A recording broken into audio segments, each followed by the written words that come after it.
et retourne dans le pays d'Israël. En effet, ceux qui voulaient tuer l'enfant sont morts. Joseph se lève, il prend avec lui l'enfant et sa mère, et il retourne dans le pays d'Israël. Mais il apprend qu'Archélaos est roi de Judée, depuis la mort d'Hérode, son père. Alors Joseph a peur d'aller en Judée. Le Seigneur lui parle dans un rêve, et Joseph va dans la région de Galilée. Il vient habiter dans une ville qui s'appelle Nazareth. Ainsi les choses se passent comme les prophètes l'avaient annoncé.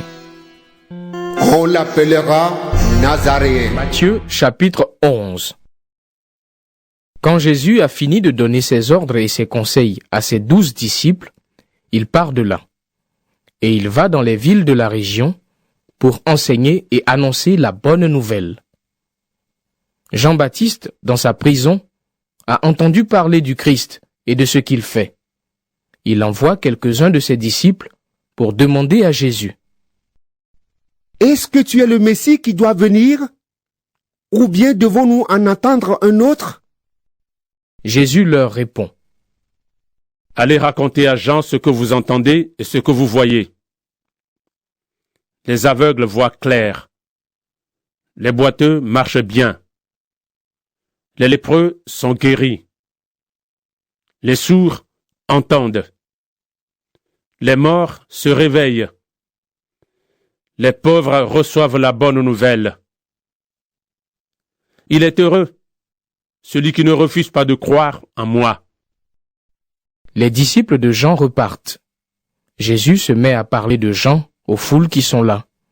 Il leur dit: Qu'est-ce que vous êtes allés regarder dans le désert? Un roseau secoué par le vent? Non. Alors, qu'est-ce que vous êtes allés voir? Un homme habillé de vêtements élégants? Mais ceux qui ont de beaux vêtements habitent dans les palais des rois. Qu'est-ce que vous êtes allés voir? Un prophète? Oui, je vous le dis, et même plus qu'un prophète. En effet, Jean est celui que les livres saints annoncent quand Dieu dit: Moi, je vais envoyer mon messager devant toi. Il préparera le chemin pour toi. Jésus ajoute: Je vous le dis, c'est la vérité. Il n'y a jamais eu un homme plus important que Jean-Baptiste. Pourtant, celui qui est le plus petit dans le royaume des cieux est plus important que lui. Depuis le temps où Jean baptisait jusqu'à maintenant, on attaque le royaume des cieux avec violence, et les gens violents cherchent à le prendre. Jusqu'à Jean, la loi et tous les prophètes ont annoncé ce qui allait arriver. Et si vous voulez me croire, Jean, c'est Élie qui devait revenir. Celui qui a des oreilles, qu'il écoute. À qui est-ce que je vais comparer les gens d'aujourd'hui? Ils ressemblent à des enfants assis sur la place du village. Les uns crient aux autres: Pour vous, nous avons joué un air de flûte, mais vous n'avez pas dansé. Nous avons chanté un chant de funérailles, mais vous n'avez pas pleuré. En effet, Jean-Baptiste est venu. Il ne mange pas. Il ne boit pas. Et les gens disent: il est fou. Le Fils de l'homme est venu. Il mange et il boit. Et les gens disent: regardez, cet homme seulement à manger et à boire. Il est l'ami des employés des impôts et des pécheurs. Mais quand on voit ce que fait la sagesse de Dieu, on reconnaît qu'elle agit bien.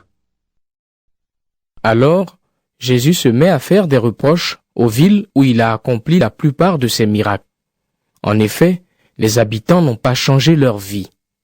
Jésus leur dit: Quel malheur pour toi, ville de Chorazine! Quel malheur pour toi, ville de Bethsaïda! C'est chez vous que Dieu a fait des choses extraordinaires, et non à Tyr et à Sidon. S'il avait fait ces choses là-bas, leurs habitants auraient changé leur vie depuis longtemps. il l'aurait montré en prenant des sacs pour s'habiller et en mettant de la cendre sur leur corps. Oui, je vous le dis, le jour où Dieu jugera les gens, il sera moins sévère avec les habitants de Tyr et de Sidon qu'avec vous. Et toi, ville de Capernaum, est-ce que Dieu te fera monter jusqu'au ciel? Au contraire, il te fera descendre chez les morts. C'est chez toi que Dieu a fait de grandes choses et non à Sodome. S'il avait fait ces choses-là à Sodome, cette ville existerait encore aujourd'hui. Oui, je vous le dis, le jour où Dieu jugera les gens, il sera moins sévère avec les habitants de Sodome qu'avec les tiens. Peu de temps après, Jésus dit: Père, Seigneur du ciel et de la terre, je te dis merci. En effet, ce que tu as caché aux sages et aux savants, tu l'as fait connaître aux petits. Oui, Père, tu l'as bien voulu. Mon Père m'a tout donné. Personne ne connaît le Fils, sauf le Père. Personne ne connaît le Père, sauf le Fils. Mais le Fils veut montrer le Père à d'autres pour qu'ils le connaissent aussi. Venez près de moi, vous tous qui portez des charges très lourdes et qui êtes fatigués, et moi je vous donnerai le repos. Je ne cherche pas à vous dominer. Prenez donc, vous aussi, la charge que je porte et devenez mes disciples. Ainsi, vous trouverez le repos pour vous-même. Oui, ce que je mettrai sur vous est facile à porter. Ce que je vous donne à porter est léger. Matthieu, chapitre 12. Peu de temps après, Jésus traverse des champs. C'est un jour de sabbat. Ses disciples ont faim. Ils se mettent à arracher des épis et ils mangent les grains. Quand les pharisiens voient cela, ils disent à Jésus: Regarde ce que tes disciples font. Le jour du sabbat, c'est interdit. Jésus leur répond: Vous n'avez pas lu ce que David a fait? Un jour, il avait faim. Et ceux qui étaient avec lui avaient faim aussi. Il est entré avec eux dans la maison de Dieu, et ils ont mangé les pains qui étaient offerts à Dieu. Pourtant, ils n'avaient pas le droit d'en manger, ni David, ni ceux qui l'accompagnaient. Seuls les prêtres avaient le droit d'en manger. Ou encore, est-ce que vous n'avez pas lu ceci dans la loi? Le jour du sabbat, les prêtres dans le temple ne respectent pas le repos du sabbat. Pourtant, ils ne sont pas coupables. Mais je vous le dis, il y a ici quelque chose de plus important que le temple. Vous avez accusé ces hommes qui ne sont pas coupables. En effet, vous ne savez pas le sens de cette phrase des livres saints. Je désire l'amour et non les sacrifices d'animaux. Jésus dit encore: Le Fils de l'homme est maître du sabbat. Jésus quitte cet endroit et il va dans la maison de prière juive. Là, il y a un homme qui a la main paralysée. Les gens veulent avoir une raison pour accuser Jésus. Alors ils lui demandent: Est-ce qu'on a le droit de guérir quelqu'un le jour du sabbat? Jésus leur répond: Par exemple, vous avez un seul mouton, et le jour du sabbat, il tombe dans un trou. Vous allez sûrement le prendre pour le sortir du trou. Et un homme est beaucoup plus important qu'un mouton. Donc, on a le droit de faire du bien le jour du sabbat. Alors, Jésus dit à l'homme: Tends ta main. L'homme tend sa main et elle est guérie. Elle redevient comme l'autre main. Les pharisiens sortent et ils se réunissent pour voir comment faire mourir Jésus. Quand Jésus apprend cela, il quitte cet endroit. Beaucoup de gens le suivent. Jésus les guérit tous et il leur commande sévèrement: Ne dites pas qui je suis. Ainsi, les choses se passent comme le prophète Ésaïe l'avait annoncé. Dieu dit, « Voici mon serviteur que j'ai choisi, celui que j'aime. Je l'ai choisi avec joie. Je mettrai mon Esprit Saint sur lui et il annoncera le droit aux autres peuples. Il ne se disputera avec personne. Il ne criera pas. On ne l'entendra pas faire des discours dans les rues. Il ne cassera pas le roseau abîmé. Il n'éteindra pas la lampe qui n'éclaire presque plus.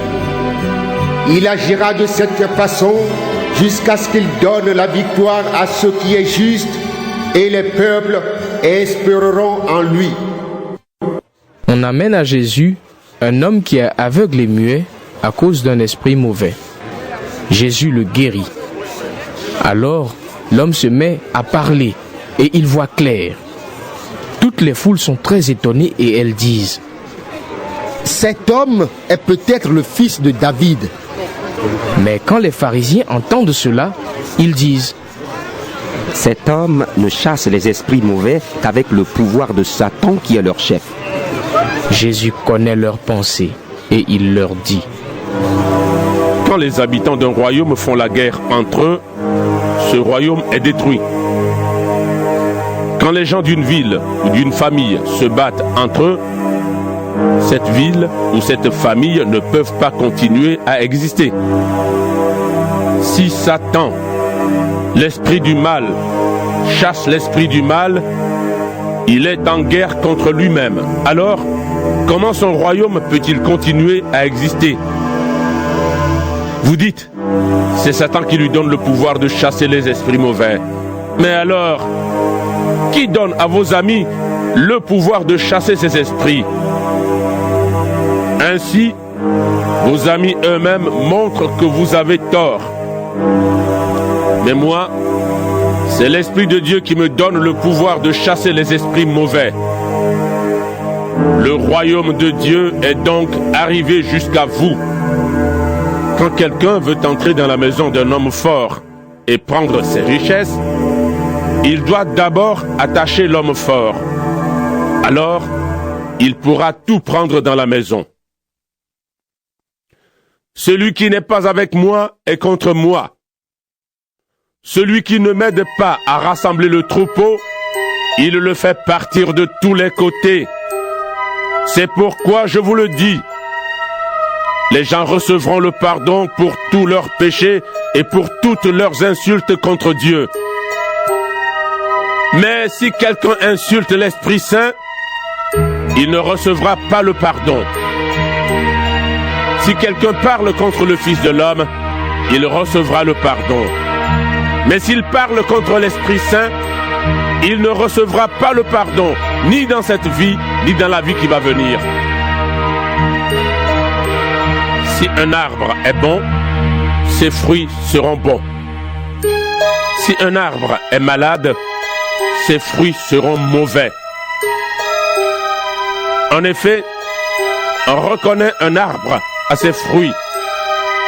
Espèce de vipère, vous êtes mauvais. Alors, comment est-ce que vous pouvez dire de bonnes choses?